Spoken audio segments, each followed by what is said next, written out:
हल्द्वानी की देवी oil mills में भक्तों से घिरे महाराज जी बैठे थे। इतने में पैंट कमीज घड़ी पहने 30-35 वर्ष का एक युवक दरवाजे पर हाथ जोड़कर खड़ा हो गया।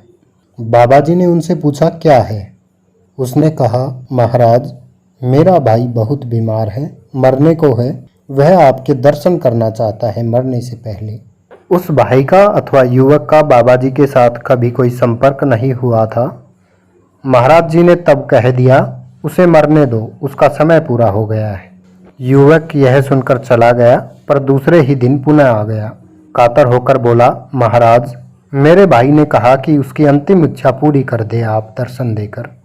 और फिर रोकर बोला, मैं एक मामूली मास्टर हूँ, उसका इलाज नहीं करा पाया। तब करुणा निधान बाबा जी बोले, अच्छा, हम आ जाएंगे, तुम जाओ। लगा कि महाराज जी ने ऐसा कहकर उसे बहला दिया है।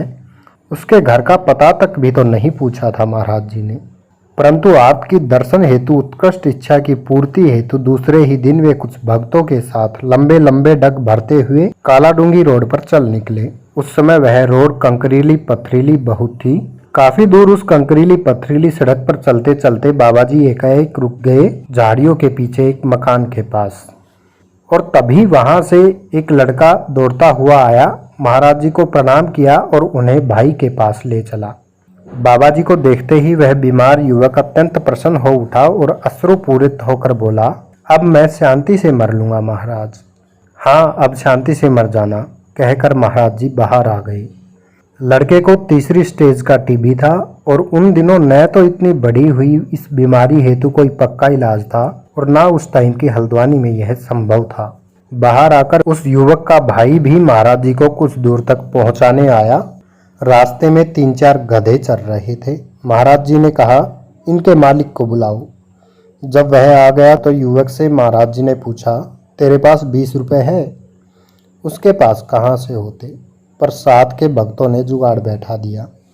बाबा जी ने वे 20 रुपए गधों के मालिक को देकर कहा, इन बाबूजी के घर रोज 7 दिन तक गधी का दूध पहुंचा देना। पहुंचा देगा? वह तो उस समय के 20 रुपए देखकर ही मोहित हो चुका था। बोला, हाँ सरकार। फिर उस युवक से कहा, अपने भाई को मत बताना कि गधी का दूध है, कह देना दवा है। 7 दिन में ठीक हो जाएगा, मरेगा नहीं, बड़ा आदमी बनेगा। और बाबा जी हम सबके साथ आगे को चल दिए। जो भक्त महाराज जी के साथ थे उन्होंने महाराज जी की कथनी का पीछा किया। पता चला कि मृत्यु का ग्रास बनता वह बीमार युवक बिल्कुल स्वस्थ हो चुका था। जीवनदान का यह खेल केवल उस अकाल मृत्यु की रक्षा से लीला थी, या क्या यह जीवनदान बाबा जी के दर्शन एवं उसकी मौज का प्रतिफल था, जिस पर पर्दा डालने को गधी का दूध माध्यम बना दिया।